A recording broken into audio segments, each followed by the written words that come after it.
और इस बीच बड़ी खबर आ रही उत्तर प्रदेश से। दरअसल उत्तर प्रदेश सरकार ने बड़ा फैसला लेते हुए कहा है कि नवरात्रि के अवसर पर दुर्गा सप्तशती का पाठ होगा और साथ ही रामायण का पाठ करवाया जाएगा, जिसका मुस्लिम लीग के नेताओं ने अब विरोध किया है। हयात कौशल का साफ तौर पर कहना है कि जिस तरीके से ये सरकार के द्वारा फैसला लिया गया है बेहद गलत है और अगर सरकार ये फैसला लेना चाहती है तो मुस्लिमों के लिए भी इसी तरीके का अनुष्ठान किया जाना चाहिए। रामायण पाठ के फैसले का विरोध उनकी तरफ से किया गया है और साफ तौर पर उन्होंने मांग भी कर दी है कि मुस्लिमों के लिए भी इस तरीके का जो अनुष्ठान है वो करवाया जाए। मुस्लिम लीग ने फैसले का विरोध करते हुए ये तमाम बातें जो कही हैं, सरकार की तरफ से दरअसल ये फैसला लिया गया है कि दुर्गा सप्तशती का पाठ करवाया जाएगा और साथ ही रामायण का पाठ भी करवाया जाएगा।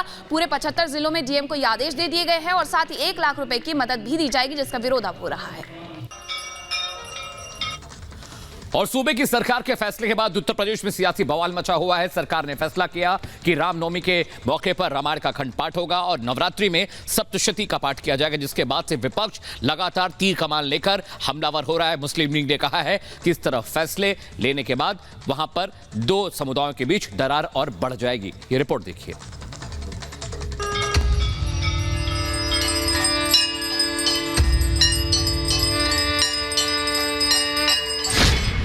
योगी की भक्ति, डर गए विरोधी। सनातन सम्मान, कौन हो रहा परेशान। रामनवमी नवरात्र, हिंदुत्व का अखंड पाठ। योगी के फैसले पर मुहर। सीएम योगी ने अखंड पाठ का ऐलान किया तो विपक्षी बौखला उठे। यूपी में चैत्र नवरात्र पर मंदिरों में अनुष्ठान के फैसले पर मौलाना भड़क उठे। रामायण पाठ के ऐलान पर अखिलेश ने तो बीजेपी पर धर्म के बाजारीकरण तक के आरोप लगा डाले। मैं इसको इस तरह देखता हूं कि ये सरकार के अधिकार क्षेत्र से आगे बढ़कर ये कार्रवाई हो रही है। सरकार का ये काम नहीं है। सरकार का काम केवल कानून व्यवस्था स्थापित करना होता है। चैत्र नवरात्र के अवसर पर यूपी में मंदिरों की भव्यता और दिव्यता बेहद खास होने वाली है। योगी सरकार ने फैसला लिया है कि सभी मंदिरों में अखंड रामायण और दुर्गा सप्तशती का पाठ किया जाएगा। सांस्कृतिक कार्यक्रम भी आयोजित किए जाएंगे। आयोजन के लिए योगी सरकार ने आदेश भी जारी कर दिए हैं। सरकार इस तरह के आयोजन के लिए सभी जिलों को 1-1 लाख रुपए की मदद भी उपलब्ध करा रही है। जिला, तहसील और ब्लॉक स्तर पर ये कार्यक्रम आयोजित किए जाएंगे। खास तौर पर इन आयोजनों में महिलाओं की सहभागिता कराई जाएगी। जागरण, भजन, झांकी का आयोजन होगा। कार्यक्रम के प्रसार के लिए होर्डिंग्स भी लगाए जाएंगे। सनातन के सम्मान में योगी आदित्यनाथ ने ये बड़ा फैसला लिया है, लेकिन ये फैसला ना जाने क्यों मौलानाओं को रास नहीं आ रहा।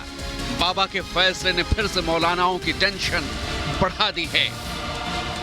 सरकार का ये काम नहीं है। सरकार का काम केवल कानून व्यवस्था स्थापित करना होता है। कोई भी सरकार हो, दुनिया की कहीं भी कोई भी सरकार है, जो देश के अंदर संविधान होता है, जो देश का कानून होता है, जिस कानून के तहत वो हुकूमत बनी है, जिस कानून के तहत वो चीफ मिनिस्टर बना है, वो उस कानून से बाहर नहीं जा सकता। और उस कानून के तहत सिर्फ ये कि कानून व्यवस्था तो आप करेंगे, लेकिन ये धार्मिक कार्यक्रम हर एक को अपनी धार्मिक आज़ादी है कि वो अपने हिसाब से करे। मैं तो ये भी समझता हूँ कि सरकार की तरफ से ये हिंदू धर्म के अंदर मदाखलत है। यही नहीं, कौसर हयात खान ने सरकार से पूछा कि अगर हिंदुओं के लिए इस तरह का आदेश दिया गया है तो अब रमजान और ईद पर भी ऐसे आयोजन होने चाहिए। ये कदम सरकार के अगर जायज ठहराया गया तो कल कोई भी हुकूमत हो सकती है। ये धार्मिक मामलों में मदाखलत है सीधी सीधी, और हम जो है इस देश के नागरिक होने के नाते इसको बर्दाश्त नहीं करेंगे। इसकी आलोचना करते हैं कतई तौर पर। सरकार को ये नहीं करना चाहिए। जाहिर है कि अगर वो इसको जायज़ ठहराते हैं, मैं तो जायज़ नहीं ठहराता, लेकिन अगर वो इसको जायज़ ठहराते हैं तो कल वो रमज़ान का भी इंतज़ाम करें। सवाल तो ये है कि जब पिछली सरकारें रोजा इफ्तार से लेकर तमाम धार्मिक आयोजन करने पर करोड़ों खर्च कर देती थी, तब मौलानाओं ने कुछ नहीं कहा, लेकिन आज योगी सरकार के फैसले पर वो सवाल उठा रहे हैं।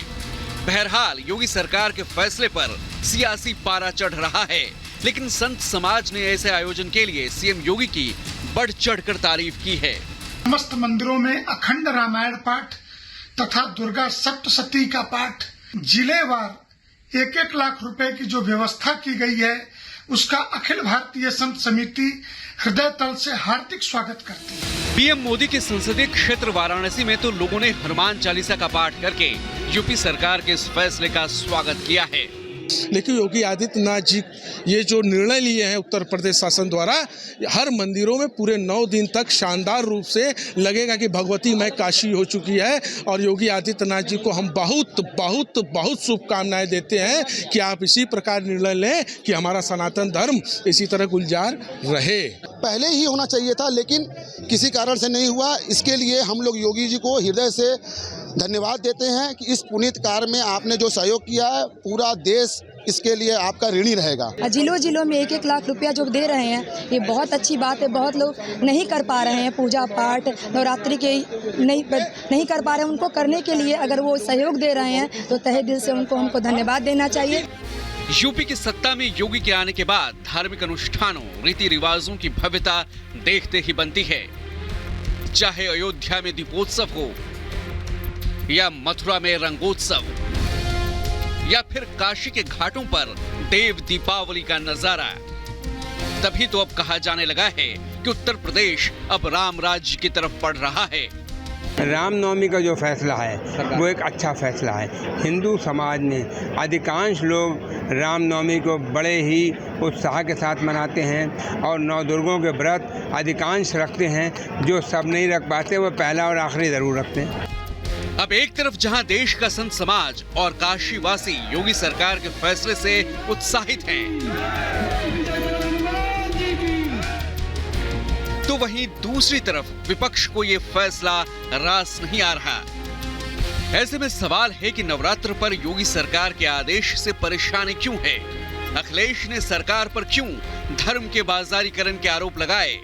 मौलानाओं ने सरकार के फैसले को धर्म के खिलाफ क्यों बताया?